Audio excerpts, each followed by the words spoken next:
शेतकऱ्यांना देखील मोठ्या प्रमाणात त्रास सहन करावा लागतो।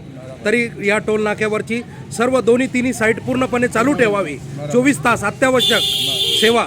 यासाठी आज तुमचं पूर्ण नाव? रामचंद्र जानकीराम पवार। रामचंद्र जानकीराम पवार, सामाजिक कार्यकर्ते, येवला शहर व तालुका यांनी आज या ठिकाणी भारतीय राज्यघटनेच्या लोकशाही आधाराप्रमाणे ही समस्या आपल्यासमोर नमूद केली आहे। तरी राज्याचे अन्नपुरवठा मंत्री माननीय नामदार छगनरावजी भुजबळ साहेब व सर्व वरिष्ठ अधिकारी, टोल प्लाझा व सर्व संबंधित सार्वजनिक बांधकाम विभागाचे अधिकारी यांनी तात्काळ लक्ष केंद्रित करून सर्व वाहनधारकांना व नागरिकांना त्वरित दिलासा द्यावा व टोल नाक्यावरची सर्व साईट चालू ठेवावी, 24 तास अत्यावश्यक सेवा द्यावी व वाहनधारकांना जो मोठा त्रास होत आहे याची काळजी घ्यावी, ही आपणा समोर आग्रहाची कळकळीची नम्र विनंती। जय हिंद, जय महाराष्ट्र।